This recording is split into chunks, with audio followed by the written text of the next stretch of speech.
Julien Denormandie, avec cette audition de Christophe Castaner ce matin au Sénat à huis clos, cet après-midi à l'Assemblée nationale, audition publique. Il doit s'expliquer, le ministre, il a failli.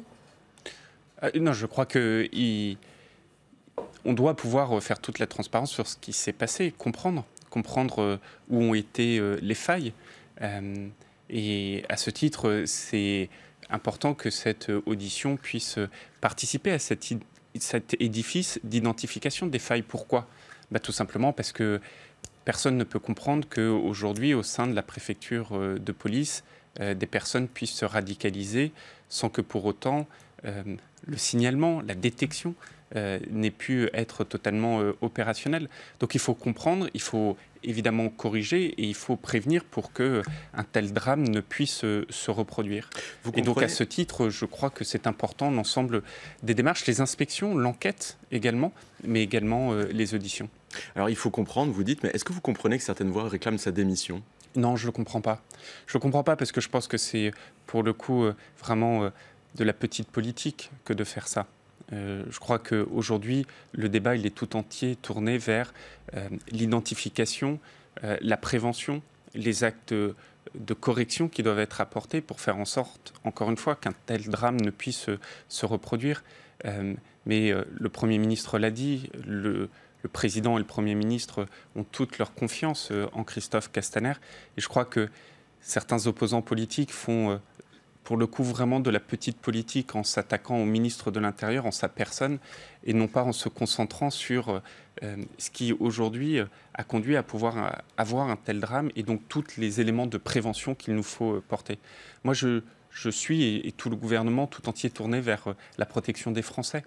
Personne ne peut accepter que de telles situations se passent. Et donc toute notre énergie, elle est mise, et toute l'énergie du ministre de l'Intérieur, elle est mise pour pouvoir faire en sorte que de tels drames ne se reproduisent pas. Vous comprenez le sentiment d'incompréhension des Français devant un tel drame ? On se dit comment il n'a pas pu être opéré alors qu'il y avait des signaux. Bien sûr, et surtout que ça fait au final des années, bien sûr. Et c'est pour ça qu'il faut aujourd'hui comprendre comment un tel cas peut parvenir. Mais évidemment, dans votre question même, on voit bien que le sujet n'est pas la question du ministre de l'Intérieur en tant que personne, mais la question du drame tel qu'il s'est déroulé avec une personne qui manifestement s'est radicalisée depuis des années. Face à des gens qui sont dans des services publics, à l'intérieur du système. Je ne crois pas qu'on puisse parler de naïveté. Par contre, il y a très certainement des failles ici ou là. Comment se fait-il qu'aujourd'hui on ait pu avoir un tel drame et qu'une telle personne ait pu sévir au sein même de la préfecture de police en se radicalisant petit à petit avec parfois des signalements mais qui manifestement n'ont pas été suivis d'effet. Donc c'est tout ça qu'il faut comprendre, qu'il faut améliorer. Encore une fois, avec un seul souci, c'est la protection des Français.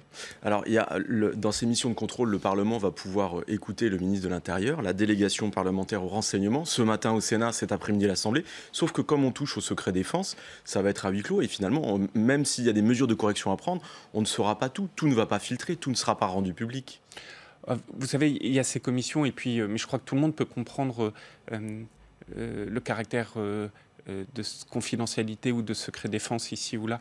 Il y aura en plus des enquêtes administratives et il y a en plus une enquête de justice. Donc toute la lumière, toute la transparence sera faite sur les dysfonctionnements.